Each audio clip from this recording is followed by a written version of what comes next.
அர்ச்சுனாவை பழிவாங்கும் சஜித் பிரேமதாச தொடர்ந்தும் மறுக்கப்படும் சிறப்புரிமை. நாடு எதிர்பார்த்த பலன் வெறும் 1.5 மாதத்தில் இடம்பெறும் அமைச்சர் வெளியிட்ட அறிவிப்பு. சீனாவில் பரவும் HMPV வைரஸ் இலங்கையில் கண்டுபிடிப்பு சுகாதார பிரிவினரின் அறிவிப்பு. தேசிய இன பிரச்சினைக்கு சமஷ்டி முறையில் தீர்வு தமிழரசு எம்பிக்கள் அமெரிக்க தூதுவருக்கு இடிதுரைப்பு. ரணிலை கைவிட்ட மொட்டுவின் மைந்தர்கள். கிளீன் ஸ்ரீலங்கா விவகாரம் கைவிடப்பட்ட தனியார் பேருந்து சங்கத்தின் வேலைநிறுத்த போராட்டம்.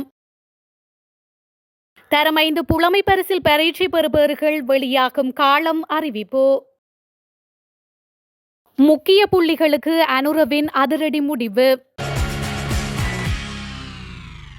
தமக்கு நாடாளுமன்றில் உரையாற்றுவதற்கு நேரம் ஒதுக்குவதில் தொடர்ந்தும் சிக்கல் நிலவுவதாக யாழ்ப்பாண மாவட்ட நாடாளுமன்ற உறுப்பினர் ராமநாதன் அர்ச்சுனா நேற்று 2வது முறையாகவும் சபையில் தெரிவித்துள்ளார். நேற்று முன்தினம் இந்த விடயம் தொடர்பில் அவர் நாடாளுமன்றில் உரையாற்றியிருந்த நிலையில் சபாநாயகர் இந்த விடயத்தில் தலையிட்டு உடனடியாக தீர்த்து வைக்க வேண்டும் என அவர் கேட்டுக்கொண்டார். இதனிடையே குறித்த கோரிக்கையை நேற்றைய தினம் சபைக்கு தலைமை தாங்கிய பிரதி சபாநாயகர் விடுத்துள்ளார். இதன்போது தமக்கு நேரம் வழங்குவது தொடர்பில் குழு ஒன்றை நியமித்து கலந்துரையாடப்படும் என சபாநாயகர் நேற்று முன்தினம் உறுதியளித்ததை அடுத்து அர்ச்சுனா நேற்றைய நாடாளுமன்ற அமர்வின் போது நினைவுபடுத்தியுள்ளார். இந்நிலையில் ஒவ்வொரு நாடாளுமன்ற அமர்வின் போதும் தாம் யாழ்ப்பாணத்திலிருந்து வருகை தந்து இருக்கையில் அமர்ந்து மேலே பார்த்து கொண்டு மீண்டும் சென்று விடுவதாக தெரிவித்திருந்தார். எனவே தாம் உரையாற்றுவதற்கு நேரம் ஒதுக்குவது தொடர்பில் உடனடி நடவடிக்கை எடுக்க வேண்டும் என ராமநாதன் அர்ச்சுனா வலியுறுத்தியுள்ளார். இந்த விவகாரம் தொடர்பில் தமக்கு விரைவாக பதில் வழங்குமாறும் கேட்டுக்கொண்டதோடு இதற்கு பதிலளித்த பிரதி சபாநாயகர் டிஸ்வி சாலி குறித்த பிரச்சினை தொடர்பில் நிச்சயமாக சபாநாயகர் தமது கருத்தை தெரிவிப்பார் எனவும் குறிப்பிட்டுள்ளார். 1.5 மாதங்கள் காத்திருந்தால் ஊழல் மோசடி லஞ்சம் நிதி துஷ்பிரயோகம் தொடர்பான விசாரணைகளில் நாடு எதிர்பார்த்த பலனை பெற முடியும் என பொது பாதுகாப்பு அமைச்சர் ஆனந்த் விஜயபால தெரிவித்துள்ளார். குறித்த விடயம் தொடர்பில் நாடாளுமன்ற அமர்வில் கலந்து கொண்டு கருத்து தெரிவிக்கையிலேயே அவர் இதனை குறிப்பிட்டுள்ளார். அத்தோடு ஊழல் மோசடி லஞ்சம் மற்றும் நிதி துஷ்பிரயோகம் தொடர்பான எந்தொரு விசாரணைகளையும் அரசாங்கம் நிறுத்தவில்லை எனவும் அமைச்சர் கூறியுள்ளார். மேலும் அந்த விசாரணைகள் எதுவும் அரசியல் படவில்லை என்று கூறிய அமைச்சர் தனது அரசாங்கம் காவல்துறையினரை சிபாரிசு செய்து கட்டுப்படுத்தி ரகசிய காவல்துறைக்கு தேவையான பரந்த அதிகாரங்களை வழங்கியுள்ளதாகவும் அமைச்சர் ஆனந்த் விஜயபால தெரிவித்துள்ளார். இதன்படி அந்த விடயங்கள் அனைத்தையும் நாங்கள் சுயாதீனமாக ஆராய்ந்து வருவதாகவும் ஊழல் மோசடி லஞ்சம் மற்றும் நிதி துஷ்பிரயோகத்திற்கு எதிராக நிச்சயமாக நடவடிக்கை எடுப்போம் என்பது நாட்டு மக்களுடன் அரசாங்கத்தின் உடன்படிக்கை என்றும் அவர் மேலும் குறிப்பிட்டுள்ளார். இலங்கை தமிழரசு கட்சியின் நாடாளுமன்ற உறுப்பினர்களுக்கும் அமெரிக்க தூதுவர் ஜூலி சங்கிற்கும் இடையிலான சந்திப்பு நேற்று இடம்பெற்றுள்ளது. இதன்போது அவருடன் பல விடயங்கள் தொடர்பில் கலந்துரையாடியதாக நாடாளுமன்ற உறுப்பினர் ஸ்ரீநேசன் தெரிவித்துள்ளார். குறிப்பாக தேசிய இன பிரச்சினைகளுக்கான தீர்வு தொடர்பில் கலந்துரையாடப்பட்டது. அதில் தேசிய இன பிரச்சினைகளுக்கான தீர்வு சமஷ்டி முறையில் தான் அமைய வேண்டும். அவ்வாறு அமையும் பட்சத்தில் அதற்கான உதவிகளை அமெரிக்க தூதுவர் என்ற வகையில் அவர் நமக்கு வழங்க வேண்டும் என்றும் அமெரிக்க அரசு இது விடயத்தில் அக்கறை காட்ட வேண்டும் என்ற விடயம் சுட்டிக்காட்டப்பட்டது. அத்துடன் இறுதி யுத்த கால பகுதியில் நடந்த சம்பவங்கள் தொடர்பாக உண்மையை கண்டறிதல் அதற்கான நீதியை வழங்குதல் அதன் பின்னர் இவ்வாறான விடயங்கள் நடைபெறாமல் இருப்பதற்கான விடயங்களும் கலந்துரையாடப்பட்டதாக அவர் மேலும் தெரிவித்துள்ளார். சீனாவில் பரவி வரும் HMPV வைரஸ் குறித்து தேவையற்ற அச்சத்தை ஏற்படுத்த தேவையில்லை என சுகாதாரத்துறையினர் தெரிவித்துள்ளனர். இந்த வைரஸ் புதிய வைரஸ் அல்ல எனவும் இது 20 ஆண்டுகளாக இருந்து வரும் வைரஸ் எனவும் தெரிவிக்கப்படுகின்றது. 2023ஆம் ஆண்டு டிசம்பர் மற்றும் கடந்த ஆண்டு ஜனவரி மாதங்களில் இலங்கையிலும் HMPV தொற்றுக்குள்ளானவர்கள் கண்டறியப்பட்டதாக மேலும் தெரிவிக்கப்பட்டுள்ளது. பரிசோதனைகளின் மூலம் தெரிய வந்துள்ளதுடன் HMPV வைரஸ் தொடர்பான பரிசோதனைகள் இவருடன் இதுவரை மேற்கொள்ளப்படவில்லை என தெரிவிக்கப்பட்டுள்ளது. எனினும் இந்த வைரஸ் 20 ஆண்டுகளாக உலகம் முழுவதும் உள்ளது. இது எங்கள் சோதனைகளால் கண்டுபிடிக்கப்பட்டுள்ளது. இப்போது உண்மையில் இந்த வைரஸ் சுவாச அமைப்பு தொடர்பான வைரஸ்கள் பெரும்பாலும் குளிர்காலத்தில் வரும். இந்த வைரஸ் அவ்வப்போது வெளிப்படுகின்றது. பொதுவாக டிசம்பர் ஜனவரி மாதங்களில் இந்த உலகில் எல்லா இடங்களிலும் தோன்றும். கண்டி வைத்தியசாலையில் அதன் தொற்றாளர்கள் இருப்பதாக கண்டுபிடித்தோம். இவையெல்லாம் புதிதல்ல என்பதால் யாரும் பயப்பட வேண்டாம் என்று சுகாதாரத்துறை கேட்டுக் கொண்டுள்ளது.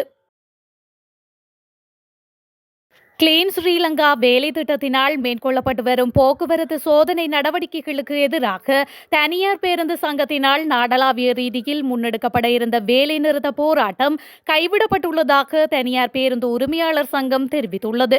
போலீஸ் அதிகாரிகள் எல்லை மீறி பேருந்துகளை சோதனையிடுவதாகவும் தேவையற்ற முறைகளில் செயல்படுவதாகவும் இதனால் நாடளாவிய ரீதியில் வேலை நிறுத்த போராட்டத்தை முன்னெடுக்க உள்ளதாகவும் தனியார் பேருந்து உரிமையாளர் சங்கம் நேற்று அறிவித்திருந்தது. இது தொடர்பில் தனியார் பேருந்து உரிமையாளர் சங்கம் மற்றும் பதில் போலீஸ் மா அதிபர் பிரியந்த வீரசூரிய ஆகியோருக்கிடையில் நேற்று கலந்துரையாடல் இடம்பெற்றுள்ளது. கலந்துரையாடலை அடுத்து வேலைநிறுத்த போராட்டத்தை கைவிட்டுள்ளதாக தனியார் பேருந்து உரிமையாளர் சங்கம் அறிவித்துள்ளது. எதிர்வரும் உள்ளூராட்சி சபை தேர்தலில் சிலிண்டர் சின்னத்தில் போட்டியிடப் போவதில்லை என நாடாளுமன்ற உறுப்பினர் ரோஹித அபேகுணவர்த்தன தெரிவித்துள்ளார். முன்னாள் நாடாளுமன்ற உறுப்பினர் சட்டத்தரணி மதுர விதானவின் இல்லத்தில் இடம்பெற்ற கலந்துரையாடலின் பின்னர் ஊடகங்களுக்கு கருத்து தெரிவிக்கும் போதே மேற்கண்டவாறு குறிப்பிட்டுள்ளார். ஏனைய அரசியல் கட்சிகளுடன் கலந்துரையாடுவதற்கான திகதி நிர்ணயிக்கப்பட்டுள்ளதாகவும் அவர்களுடன் கலந்துரையாடிய பின்னரே தேர்தல் தொடர்பில் தீர்மானிக்கப்படும் எனவும் அவர் குறிப்பிட்டுள்ளார்.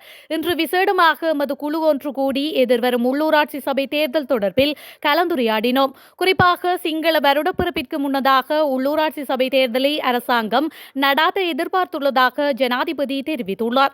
அப்படியானால் அந்த உள்ளூராட்சி தேர்தலில் போட்டியிடுவதற்கு நாம் எவ்வாறு தயாராகி வருகின்றோம் என்பதை சிந்திக்க வேண்டும். எனினும் சிலிண்டருடன் போட்டியிடுவதற்கு எதிர்பார்க்க வேண்டாம் என்றும் குறிப்பிட்டுள்ளார். இந்த நிலையில் அரசாங்கம் மக்களுக்கு அளித்த வாக்குறுதிகளை நிறைவேற்றவில்லை என்றால் மக்களின் அபிலாஷைகளை நிறைவேற்றும் வகையில் ஒரு எதிர்க்கட்சி பலமாக மாறும். மேலும் உள்ளூராட்சி தேர்தலில் பலமான எதிர்க்கட்சியுடன் போட்டியிட்டு வெற்றி பெறும் போது அரசாங்கத்தின் நிலைப்பாடு தெரிய வரும். அதற்கு நாங்கள் தயாராக இருக்கின்றோம் என்றும் அவர் குறிப்பிட்டுள்ளார். 11 மூத்த காவல்துறை அதிகாரிகள் உடனடியாக நடைமுறைக்கு வரும் வகையில் இடமாற்றம் செய்யப்பட்டுள்ளனர்.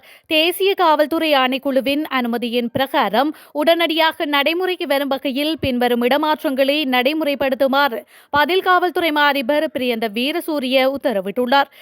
இதன்படி சிரேஷ்ட காவல்துறை அத்தியட்சகர்களான WVஜினி மாத்தறை பிரிவு பொறுப்பதிகாரியாகவும் KDJ LA தர்மசேன நீர்கொழும்பு பிரிவுக்கு பொறுப்பதிகாரியாகவும் BDTPA வீரசிங்க தகவல் தொழில்நுட்ப பிரிவின் பணிப்பாளராகவும் RGAP குணத்திலக்க களனி பிரிவு பொறுப்பதிகாரியாகவும் இடமாற்றம் செய்யப்பட்டுள்ளனர். 2024ஆம் ஆண்டுக்கான தரம் 5 புலமை பரிசில் பரீட்சையின் பெறுபேறுகள் மதிப்பீடு ஆரம்பித்து 40 நாட்களுக்குள் வெளியிடப்படும் என்று பரீட்சைகள் ஆணையாளர் நாயகம் அமித் ஜெயசுந்தர தெரிவித்துள்ளார். 2024ஆம் ஆண்டுக்கான தரம் 5 புலமை பரிசில் பரீட்சையின் விடைத்தாள் மதிப்பீடு நேற்று ஆரம்பிக்கப்படும் என பரீட்சைகள் திணைக்களம் முன்னர் அறிவித்திருந்தது. இதன்படி விடைத்தாள் திருத்தம் செயல்முறை நேற்று முதல் ஜனவரி 12ஆம் தேதி வரை நடைபெறும் என்று பரீட்சைகள் ஆணையாளர் நாயகம் அமித் ஜெயசுந்தர மேலும் குறிப்பிட்டுள்ளார். மதிப்பீடுகள் நிறைவடைந்த 40 நாட்களுக்குள் பெறுபேறுகளை வெளியிட தீர்மானிக்கப்பட்டுள்ளதாகவும் அவர் தெரிவித்துள்ளார். 2024ஆம் ஆண்டுக்கான தரம் 5 புலமை பரிசில் பரீட்சை செப்டம்பர் மாதம் 15ஆம் தேதி நடைபெற்றது.